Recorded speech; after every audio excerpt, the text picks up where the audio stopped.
गुरु से केतु इस स्थान में होंगे तो देववाणी गूंजेगी। नमस्कार, आप देख रहे हैं नक्षत्र दुनिया। और मित्रों, आज के वीडियो में हम बात करने वाले हैं गुरु से केतु अलग अलग भावों में बैठे होने पर किस प्रकार के फल देते हैं, यानी कुंडली में गुरु और केतु के संबंधों पर आज के वीडियो में हम विचार करने वाले हैं। गुरु से केतु का यह संबंध आपके जीवन में किस प्रकार का अच्छा परिवर्तन लेकर आएगा और किन चीजों से आपको सावधानी बरतनी होगी, इन सभी बातों पर चर्चा आज के वीडियो में हम करने वाले हैं। यदि आप चैनल पर नए हैं तो चैनल को सब्सक्राइब अवश्य करें। वीडियो ज्ञानवर्धक लगे तो लाइक भी करें। आइए शुरू करते हैं। मित्रों, आइए वीडियो की शुरुआत करते हैं। सबसे पहले हम बात करेंगे गुरु ग्रह के विषय में।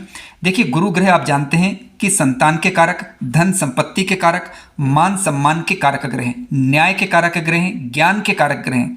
किसी भी प्रकार के मांगलिक कार्य करना हो, धर्म के कार्य करना हो तो गुरु ग्रह का कुंडली में बलवान एवं शुभ होना अति आवश्यक हो जाता है। गुरु ग्रह यदि कुंडली के अंदर शुभ स्थिति में हो तो कुंडली के हजारों दोषों को समाप्त कर देते हैं या उनमें काफी हद तक कमी ला देते हैं। गुरु ग्रह की दृष्टि जिस भी भाव पर पड़ती है उस भाव से संबंधित शुभ फलों में वृद्धि करती है। केतु ग्रह की यदि हम बात करें तो केतु ग्रह आप जानते हैं कि मोक्ष के कारक ग्रह हैं। केतु ग्रह धर्म की ध्वजा, केतु को मोक्ष का कारक ग्रह माना जाता है। केतु ग्रह आप किस प्रकार का फल देंगे इस पर चर्चा हालांकि अभी हम आगे करने वाले हैं।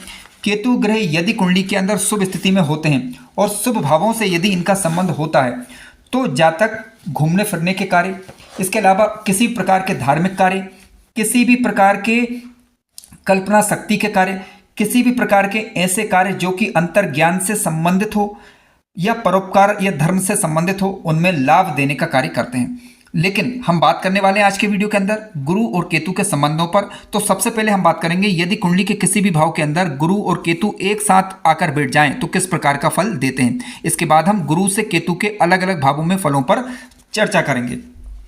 मित्रों, गुरु और केतु यदि कुंडली के अंदर एक साथ बैठे हुए हैं तो इसे कहा जाता है धर्म ध्वजा योग। शुभ स्थिति में होने पर निश्चित रूप से जातक धर्म कर्म के माध्यम से, किसी भी प्रकार के परोपकार के माध्यम से, किसी भी प्रकार के धार्मिक यात्राओं के माध्यम से, किसी भी प्रकार के शैक्षिक कार्यों के माध्यम से जीवन को आगे बढ़ा सकता है और निश्चित रूप से इन कार्यों के अंदर उसे सफलता प्राप्त होती है। यदि अन्य ग्रह सपोर्टेबल हों तो निश्चित रूप से ये स्थिति जातक को मोक्ष प्रदायक स्थिति तक पहुंचाने वाली भी कही जाती है। गुरु और केतु की युति यदि कुंडली के अंदर बनती है तो जातक अपने जीवन काल के दौरान अचानक धन लाभ प्राप्त कर पाता है। ईश्वर की एक ऐसी कृपा जातक के ऊपर होती है जिसके कारण वे अनायास ही अनावश्यक झंझटों से, अनावश्यक परेशानियों से, आकस्मिक घटनाओं से बच जाता है। ये सबसे बड़ा असर इसका देखा जाता है। हालांकि ये तभी ज़्यादा फलीभूत होगा कि जब धर्म भाव मजबूत हो और अष्टम भाव, नवम भाव और द्वादश भाव पर शुभ ग्रहों का प्रभाव होना चाहिए और कम से कम अशुभ ग्रहों का प्रभाव नहीं होना चाहिए। यदि गुरु और केतु एक साथ बैठते हैं तो अचानक से धन लाभ के योग भी बनाते हैं। अचानक से कार्यों का बन जाना भी इसको दर्शाता है। गुरु और केतु का कुंडली में शुभ होना ये बताता है कि आप पर ईश्वर की एक विशेष कृपा है, यानी किसी भी प्रकार के संकटों से रक्षा तो वह करते ही करते हैं। आपकी सूझबूझ उच्च स्तर की होगी। अचानक से आपको कई बार आने वाली घटनाओं का पूर्वाभास हो जाता है यदि इस युति का संबंध अष्टम भाव, नवम भाव, द्वादश भाव या पंचम भाव से बनता है तो अक्सर ऐसा देखा गया है। तो हर हाल में ये युति शुभ फल देने का प्रयास करती है। मित्रों, ध्यान रखें कि जब कभी भी कुंडली में गुरु और केतु की युति बनती है तो इसे एक गुरु चांडाल योग भी हम मान सकते हैं, क्योंकि राहु और गुरु की युति तो गुरु चांडाल योग का निर्माण करती इसके साथ साथ गुरु और केतु जब साथ साथ बैठते हैं तब भी ये गुरु और चांडाल योग ही माना जाएगा। हालांकि उसके प्रभाव अपने विशिष्ट होंगे, लेकिन हम बात कर रहे हैं गुरु और केतु के शुभ फलों की, तो निश्चित रूप से इस प्रकार के फल दिखाई देते हैं। आइए अब बात करते हैं कुंडली के किसी भी भाव के अंदर यदि गुरु ग्रह बैठे हुए हैं, वहां से केतु यदि कुंडली के दूसरे भाव के अंदर आकर बैठ जाएं तो किस प्रकार का फल देते हैं। देखिए, गुरु से केतु जब दूसरे भाव में बैठते हैं तो जातक को अपने ऊपर एक अचानक से आने वाले परिस्थिति जन्य आवेग पर नियंत्रण रखना चाहिए, यानी अनायास अचानक रूप से आए हुए गुस्से पर नियंत्रण करना चाहिए। यदि नहीं करेगा तो ऐसी स्थिति में फिर उसका नुकसान काफ़ी हद तक होगा, जिसका पछतावा आगे चलकर जातक को होता है। तो कोशिश करिए कि अचानक यदि गुस्सा है तो उस पर नियंत्रण करें। हालांकि गुरु ग्रह कुंडली के अंदर यदि मजबूत होते हैं तो वह स्थिति नियंत्रित हो जाती है, लेकिन मान लीजिए कि केतु ग्रह बलवान हुए और गुरु ग्रह कमजोर पड़ गए और किसी अन्य अशुभ ग्रह का प्रभाव यदि केतु पर हुआ तो या जिस भाव के अंदर केतु ग्रह बैठे हुए उस भाव का स्वामी ग्रह कमजोर पड़ा तो फिर यहाँ पर अनावश्यक रूप से धनहानि होना, अनावश्यक रूप से परिवार का मान सम्मान और यश में कमी आना या अनावश्यक रूप से कोई अचानक धन हानि होना, इस प्रकार की स्थितियां बनती हैं। कोई भी कार्य करें तो सभी के साथ उस कार्य का विचार विमर्श करने के बाद, यानी सीक्रेट रूप से कार्यों को ना करें। किसी व्यक्ति के सामने या एक दो लोगों के सामने ही किसी प्रकार का लेन देन करना चाहिए आपको। परिवार का यदि ध्यान रखेंगे तो आप परिवार का ध्यान रखेंगे तो निश्चित रूप से परिवार के घर में, धन कुटुंब में की शुभता में वृद्धि होगी। धन समृद्धि, मान सम्मान, यश अच्छा रहेगा। लेकिन जितना करने के बाद भी आपको उससे संतुष्टि नहीं मिलेगी या उसमें कमी रह जाती है कहीं ना कहीं, यानी जितना आप चाहते हैं उसमें कहीं ना कहीं आपको धन बचाने में, परिवार के मान सम्मान में और यश में कहीं ना कहीं कमी देखी जाती है यदि गुरु से केतु दूसरे भाव के अंदर आकर बैठ जाएं। मित्रों, गुरु से केतु जब दूसरे भाव के अंदर आकर बैठेंगे तो आपको अपनी वाणी पर नियंत्रण रखना चाहिए। कटाक्ष वाली वाणी से प्रायः बचने का प्रयास यहाँ पर करना चाहिए। अनावश्यक रूप से धन को खर्च करने से भी बचना चाहिए, अन्यथा धन हानि होने की आशंका बनी रहती है। खान पान का ध्यान यहाँ पर रखें, अन्यथा रोग इत्यादि भी आपको परेशान कर सकते हैं। अनावश्यक कई बार जो है रोग होने पर रोग समझ में नहीं आते, लेकिन वो अक्सर जो है आपके खान पान में गड़बड़ी के कारण होता है। तो खान पान में थोड़ा सा ध्यान रखना पड़ेगा। मैं ये नहीं बोल रहा हूँ कि ये खाइए ये मत खाइए, लेकिन जो शरीर को सूट हो उस प्रकार का खान पान आपको रखना पड़ेगा। आइए चर्चा करते हैं गुरु से केतु यदि तीसरे भाव के अंदर आकर बैठ जाएं। मित्रों, गुरु से केतु यदि तीसरे भाव के अंदर आकर बैठेंगे तो देखिए आप मेहनती होंगे, निश्चित रूप से आप मेहनती होंगे और काफ़ी मेहनत पूर्वक अपने जीवन की पटरी को आगे बढ़ाने का प्रयास करेंगे, क्योंकि केतु के पास बल तो है लेकिन दिमाग नहीं है। तो गुरु से केतु जब तीसरे होंगे तो कई बार आपको किस दिशा में मेहनत करना है उस दिशा का पता नहीं रह पाता। तो आपको चाहिए कि सोच विचार कर निर्णय करें, इसके बाद सोच समझकर आगे बढ़ने का प्रयास करना चाहिए, क्योंकि आप प्रयास तो करेंगे लेकिन यदि केतु थोड़े भी अशुभ हुए तो ऐसी स्थिति में फिर आपको जो है किए हुए परिश्रम का लाभ मिलने में दिक्कत का सामना करना पड़ सकता है, या दृढ़ इच्छा शक्ति जो आप करते हैं उसमें कमी रहती है। यानी आप किसी एक बात पर अडिग रहें, इसमें कहीं ना कहीं कमी देखी जाएगी। हालांकि तकनीकी क्षेत्रों के अंदर, लेखन कार्यों के अंदर, तर्क शक्ति के कार्यों के अंदर, किसी भी प्रकार के लेखन क्षेत्र से संबंधित हो, संपादकीय कार्य हो, इनमें आपको सफलता मिलने की संभावना बढ़ जाती है। हालांकि केतु यदि शुभ प्रभाव में होते हैं तो इनका लाभ भी आपको मिल पाएगा, लेकिन उसमें अनिश्चितता बनी रहती है। कम्युनिकेशन स्किल्स की बात करें तो कई बार ये प्रभावित होती है, उसमें एक रूपता नहीं रह पाती, यानी आप दृढ़तापूर्वक कोई अपनी बातों को कहने में समर्थ कई बार नहीं हो पाते। ये इसका नेगेटिव पहलू हुआ है। यदि ये सुप्रभाव ना दे रहा हो, सुप्रभाव यदि दे रहा हो तो कम्युनिकेशन शक्ति सामान्यतः अच्छी रहती है। यदि केतु को शुभ ग्रह का साथ मिल जाए और धन भाव का स्वामी यानी आपका द्वितीय ग्रह कुंडली के अंदर मजबूत हो तब। आइए बात करते हैं, यदि गुरु से केतु यदि चतुर्थ भाव के अंदर आकर बैठ जाएं, किसी भाव में गुरु बैठे हुए हैं वहां से चतुर्थ में यदि केतु ग्रह बैठे होते हैं तो किस प्रकार का फल देता है। देखिए, मकान का सुख, भूमि का सुख, वाहन का सुख, घर में भोग विलास या ऐश्वर्य की जो भी चीज़ें हैं जो ज़रूरत के हिसाब से वो आपको मिल जाया करती हैं, लेकिन फिर भी आप उन चीज़ों को पाकर अपने आप को संतुष्ट महसूस नहीं करेंगे। यानी आपको कहीं ना कहीं वो चीज़ें भी खलेंगी जो चीज़ें आपके पास नहीं है। जो चीज़ें हैं उसकी तरफ आप ध्यान न देकर उन चीज़ों की तरफ ध्यान देंगे जो आपके पास नहीं है। तो ये इसका नेगेटिव पहलू होता है। तो कोशिश करिएगा कि जो है उसमें संतुष्टि बनाए रखने का प्रयास करें। इसके अलावा वास्तविक संसार के दर्शन करवाने का कार्य कई बार केतु ग्रह करता है। कई बार परिवार के लोग हों या कोई भी व्यक्ति हो, उनके साथ आपके मतभेद होंगे और जिसके कारण आपको एक संसार की असारता का ज्ञान होगा। ये आप इसे शुभ भी मान सकते हैं। देखिए, क्या रहता है कि केतु ग्रह मोक्ष का कारक ग्रह होने के कारण, क्योंकि गुरु लग्न में है, यदि लग्न में ना भी हो तो गुरु से केतु यदि चतुर्थ में हो तो इस प्रकार की स्थितियां होती हैं कि आपको जीवन की वास्तविकताओं से परिचय करवाना इन ग्रहों का मुख्य उद्देश्य होता है, ताकि आप समझें कि कौन व्यक्ति आपके साथ है कौन नहीं है। तो आपको ये पता चलेगा कि जीवन में कोई आपका साथ है कौन आपके साथ नहीं, यानी विरक्ति का भाव कई बार लाता है। आपको यहाँ पर चाहिए कि जीवन में संतुलन बनाकर चलें, ना तो विरक्ति का भाव ज़्यादा उत्पन्न करें और ना ही ज़्यादा अटैचमेंट का भाव उत्पन्न करें। तो केतु ग्रह व्यक्ति को कई बार जो है यहाँ पर दर्शाएगा। तो आपको चाहिए कि एक बैलेंस बनाकर चलें, तभी जाकर आपके जीवन सही ढंग से चल पाएगा। आइए चर्चा करते हैं, गुरु से केतु यदि पंचम भाव के अंदर आकर बैठ जाएं। मित्रों, गुरु से केतु यदि पंचम में होंगे तो निश्चित रूप से केतु की दृष्टि गुरु पर होगी और गुरु की दृष्टि भी केतु पर होगी, क्योंकि गुरु अपनी पंचम दृष्टि से केतु को देख पाएंगे और केतु अपनी नवी दृष्टि से गुरु को देख पाएंगे, यानी दोनों एक दूसरे को यहाँ पर प्रभावित कर रहे होंगे। तो देखिए, गुरु से केतु जब पंचम में होता है तो कई बार संतान जन्य समस्याएं उत्पन्न जीवन काल के दौरान करता है। पढ़ाई लिखाई इत्यादि में कई बार व्यवधान उत्पन्न होता है, तो या तो व्यक्ति मजबूर होकर अपनी पढ़ाई का त्याग कर देता है या छोड़ देता है। तो आपको चाहिए कि वहाँ पर धैर्य बनाए रखें और अपनी पढ़ाई को कंप्लीट कर लें, ठीक है, क्योंकि इस प्रकार की स्थितियाँ होंगी। लेकिन यदि आपने दृढ़ता दिखाई तो निश्चित रूप से आप अपने कार्यों को करने में समर्थ हो पाएंगे। इसके अलावा गुरु से केतु जो पंचम भाव के अंदर बैठेंगे तो ज्ञान इत्यादि का लाभ आपको मिल पाएगा जीवन काल के दौरान। यानी ज्ञान के हिसाब से देखा जाए तो जीवन में ये चीज़ें आपको कहीं ना कहीं लाभ ही देंगी। आपको अपनी भावनाओं पर नियंत्रण करने का प्रयास करना चाहिए, मानसिक रूप से सुदृढ़ होना चाहिए। यानी आपको चाहिए कि मानसिक रूप से किसी भी प्रकार की स्थिति के लिए आपको तैयार बने रहना चाहिए, ताकि अचानक यदि कोई घटना का घटती है तो कोई बड़ा धक्का आपको ना लगे, ठीक है। क्योंकि पंचम भाव में केतु ये अनिश्चितता की स्थिति उत्पन्न करेगा, ये कई बार विचलित कर देता है, क्योंकि पंचम भाव व्यक्ति का सूझबूझ है, बुद्धि है, जातक की स्मरण क्षमता है। और केतु जब नव में होंगे तो अपनी नवी दृष्टि से लग्न को देखेंगे, ठीक है। हालांकि गुरु के कारण स्थितियों पर नियंत्रण होगा, लेकिन डिपेंड करेगा कि किस ग्रह के पास बल ज़्यादा, उस ग्रह का प्रभाव अधिक देखने को कई बार मिलता है। तो कई बार समझ में नहीं आता कि क्या करना है क्या नहीं करना है, इसलिए यथार्थ में जीवन जीना सीखें, जो सही है उसके लिए कार्य करें और किसी भी स्थिति के लिए हमेशा तैयार रहें। कोई भी घटना यदि घटित होती किसी प्रकार की जो आपके हित में ना हो तो ऐसी स्थिति में धैर्य बनाए रखें और थोड़ा सा मजबूत होकर, मानसिक रूप से विशेष रूप से मजबूत होकर आपको जीवन में चलने का प्रयास करना चाहिए। आइए चर्चा करते हैं गुरु से केतु यदि छठे भाव के अंदर आकर बैठ जाए।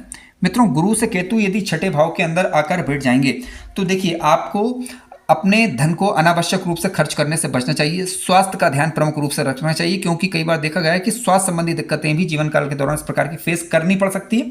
तो आपको स्वास्थ्य का ध्यान रखना होगा। कई बार रोग समझ में नहीं आते, तो खान पान का ध्यान रखने अपने कोशिश करिए कि अपना जीवन जो है प्राकृतिक तरीके से आप जिए। ननिहाल पक्ष की यदि हम बात करें तो मामा पक्ष इत्यादि का जो है आपको सम्मान करना चाहिए, ठीक है, क्योंकि गुरु से छठे भाव से हम मामा पक्ष का विचार करते हैं, ननिहाल पक्ष का विचार करते हैं।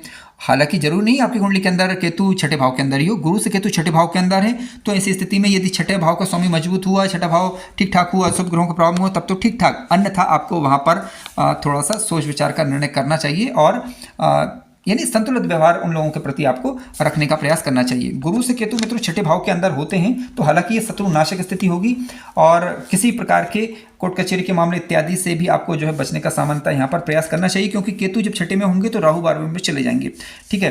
तो नौकरी इत्यादि यदि आप कर रहे हैं तो नौकरी इत्यादि में भी आपको सावधानी बरतने की आवश्यकता है। अनावश्यक रूप से किसी से कोई भी आप व्यर्थ की लड़ाई झगड़े करने से बचें। जहाँ पर आप जॉब इत्यादि कर रहे हैं तो वहाँ पर, ठीक है, कोई व्यक्ति अचानक से अपने व्यक्तिगत जो राज वगैरह हैं वो साझा ना करें कार्य क्षेत्र के दौरान, ताकि विपरीत लोग आपका जो है अनावश्यक फायदा उठा पाएं। सोच समझकर किसी प्रकार का निवेश करें। यदि आप कर रहे हैं तो क्रय विक्रय इत्यादि करने में यहाँ पर सावधानी बरतनी चाहिए। विशेष रूप से गुरु की महादशा में केतु का अंतर चल रहा हो या केतु की महादशा में गुरु का अंतर चल रहा हो या किसी भी रूप में केतु ग्रह अंतरदशा के दौरान चल रहे हों तब।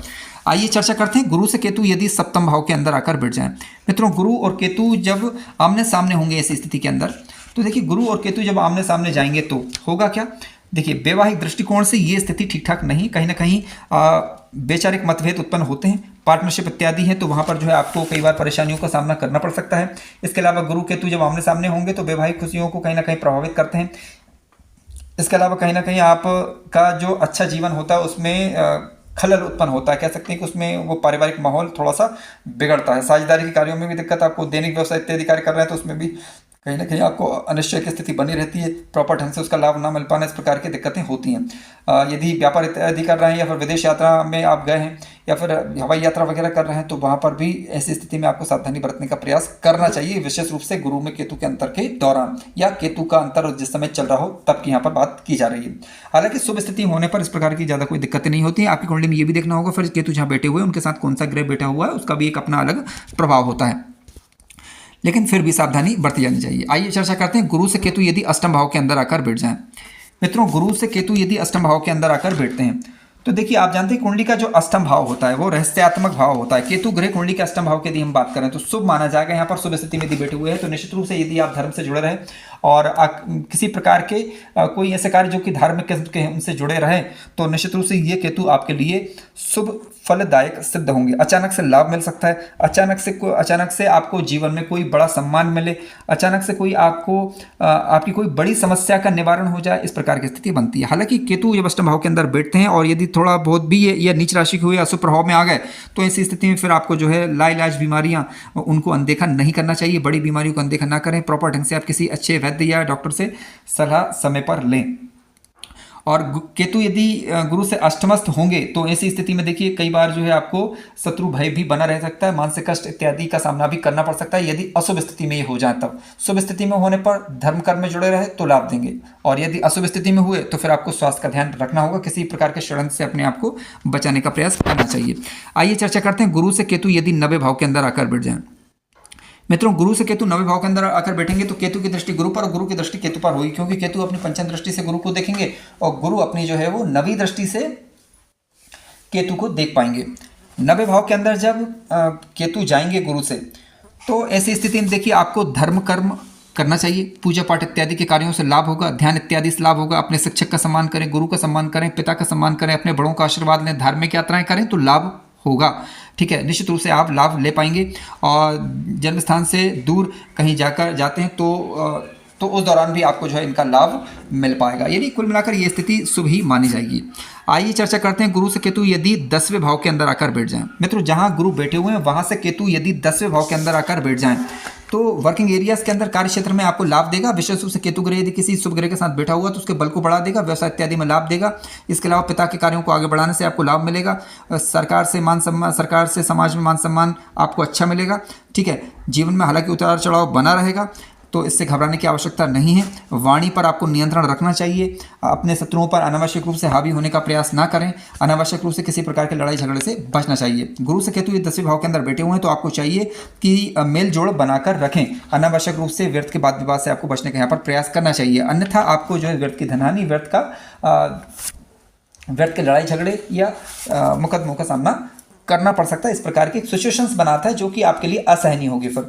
ठीक है, आइए चर्चा करते हैं गुरु से केतु यदि एकादश भाव के अंदर आकर बैठ जाएं। मित्रों, गुरु से केतु यदि एकादश भाव के अंदर आकर बैठेंगे तो देखिए कुंडली के एकादश भाव के अंदर जो है केतु आकर बैठेंगे और यदि किसी शुभ ग्रह के साथ बैठे हुए तो निश्चित रूप से मान सम्मान और यश में वृद्धि होगी, धन की कमी सामान्यता नहीं रहेगी और आपको फिर भी जो है सतर्क रहकर जो है कार्य करना चाहिए। लेन देन इत्यादि के कार्यों में आपको सावधानी बरतने का प्रयास करें। इसके अलावा आप अपने गुप्त ज्ञान इत्यादि के माध्यम से, यानी आपके जो एक कूटनीतिक आचरण है उसके माध्यम से जीवन में सफलता प्राप्त कर पाएंगे। ठीक है, किसी प्रकार के आपके एनिमीज होंगे तो निश्चित रूप से वो जो है मात खाएंगे और आप उन पर विजय हासिल कर पाएंगे। गुरु से केतु यदि एकादश भाव के अंदर बैठते हैं तो आप सिद्धि मंत्र यंत्र इत्यादि में सफलता प्राप्त कर पाएंगे, इस बात की भी एक संभावना प्रबल बनती है। हालांकि इसके लिए नव भाव और गुरु की स्थिति पर आपको विचार जरूर कर लेना चाहिए कि कुंडली में किस भाव के अंदर गुरु ग्रह बैठे हुए हैं और लाभेश की स्थिति क्या है। हालांकि केतु यदि वास्तव में 11वें भाव के अंदर बैठे हों लग्न कुंडली के हिसाब से तो कहीं ना कहीं वैवाहिक जीवन को कहीं ना कहीं थोड़ा बहुत ही प्रभावित करता है, तो वहाँ पर थोड़ी सी सावधानी बरतने का प्रयास करना चाहिए। अनावश्यक रूप से विपरीत के प्रति मेलजोड़ से यहाँ पर आपको बचने का प्रयास करना चाहिए। मित्रों, आइए आप बात करते हैं गुरु से केतु यदि 12वें भाव के अंदर आकर बैठ जाए तो बेहद शुभ स्थिति मानी गई। मोक्ष का कारक ग्रह यदि 12वें भाव के अंदर बैठा हुआ तो निश्चित, और गुरु क्योंकि लग्न में आ गए हैं या फिर किसी भाव के अंदर लग्न गुरु से केतु 12वें भाव के अंदर बैठे हुए हैं तो बहुत बढ़िया योग, सुंदर शानदार योग कहा जाएगा। मोक्ष कारक स्थिति बनती है, अच्छी गति होती है जीवन की। इसमें आपको चाहिए कि अपने बड़े बुजुर्गों का सम्मान करें, परोपकार करें, किसी प्रकार से गरीबों का सम्मान करें तो आप पाएंगे कि ये केतु आपके लिए मोक्ष प्रदायक ग्रह बन जाएंगे। हालांकि इसके लिए 90वें भाव के स्वामी की स्थिति, 90वें भाव पर पड़ने वाले ग्रहों का प्रभाव आपको जरूर देख लेना चाहिए। यदि वह शुभ स्थिति में होते हैं तो यह स्थिति शुभ मानी जाएगी। हालांकि केतु का जब 12वें भाव से संबंध होता है तो कई बार जीवन में ये एकांत अनावश्यक रूप से ज़्यादा बढ़ा देता है, तो व्यर्थ के एकांत से और व्यर्थ के कह सकते हैं कि एक ऐसी सिचुएशन जो कि मना स्थिति के लिए ठीक ना हो, उनसे आपको थोड़ा सा बचने का प्रयास करना चाहिए। यानी अनावश्यक रूप से भौतिक वस्तुओं के पीछे भागने से बचना होगा, अनावश्यक रूप से आपको ज़्यादा एकांत से बचना होगा, अनावश्यक रूप से आपको व्यर्थ के दुखों में फंसने से बचना होगा। तब ये केतु आपको शुभ परिणाम देंगे और कहीं ना कहीं आध्यात्मिक दृष्टिकोण से ये स्थिति शुभ ही मानी गई है। लेकिन फिर भी केतु यदि 12वें भाव के अंदर अशुभ हो जाएं तो ऐसी स्थिति में फिर व्यर्थ का एकांत बढ़ा देता है, तो ये ठीक नहीं कहा जा सकता। तो यहाँ पर थोड़ा सावधानी रखनी पड़ेगी। मित्रों, कार्यक्रम ज्ञानवर्धक लगा हो तो लाइक करें, चैनल पर नए हो तो सब्सक्राइब भी करें। किसी प्रकार के आपके विचार हैं कमेंट्स के माध्यम से साझा करें, और यदि आप अपनी कुंडली का विश्लेषण करवाना चाह रहे हैं तो दिए गए नंबर पर व्हाट्सएप अथवा कॉल के माध्यम से संपर्क कर सकते हैं। धन्यवाद।